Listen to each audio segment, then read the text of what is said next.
From Keene in the Shire, the Liberty Media capital of the world, this is Daryl W. Perry, host of FPP Radio News for Saturday, October 18th, 2014. Silver is trading at $17.28 per ounce. Gold is valued at $1,238 per ounce. And according to BitcoinAverage.com, the average price of Bitcoin is $381.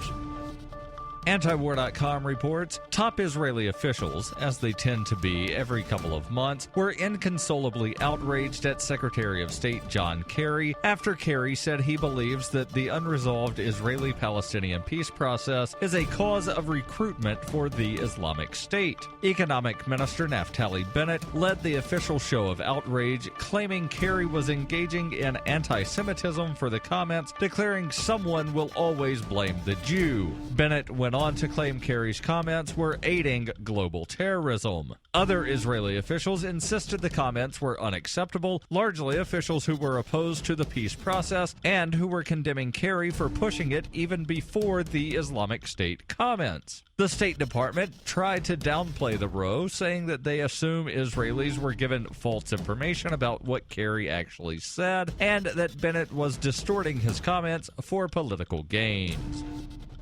In the spirit of Motorhome Diaries and Liberty on Tour, I intend to take the message of peace, love, and liberty on the road. To find out more about the tour or to donate, visit tour.fppradio.com. That's tour.fppradio.com.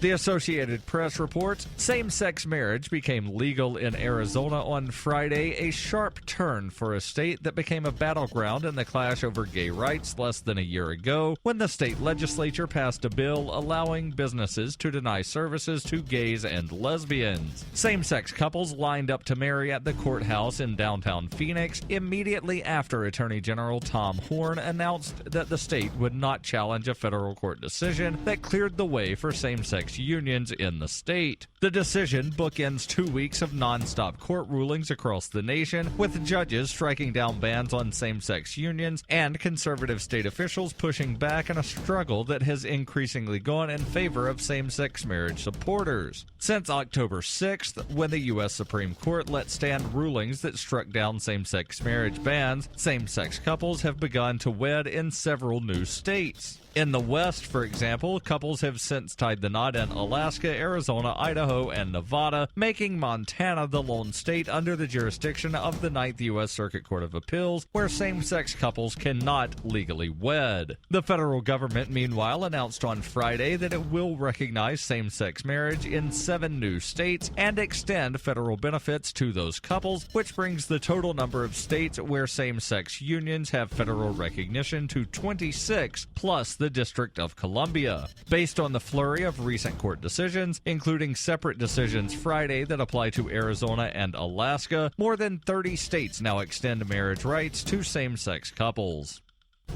FPP Radio News is brought to you by Roberts & Roberts Brokerage. For over 35 years, Roberts & Roberts has been a trusted source for buying and selling your investment-grade precious metals. They now take Bitcoin for purchasing precious metals so you can turn your profits into a long-term investment. Call Roberts & Roberts today for knowledgeable advice on investing. 800-874-9760.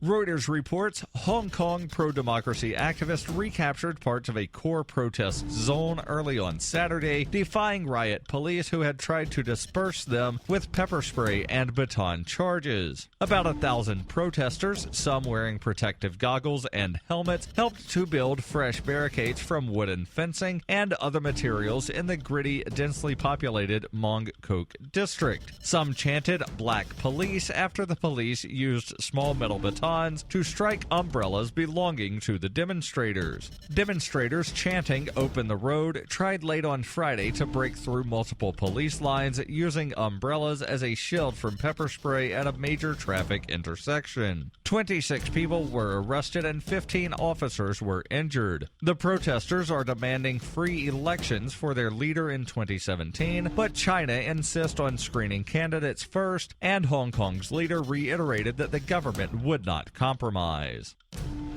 This has been FPP Radio News, online at fppradio.com.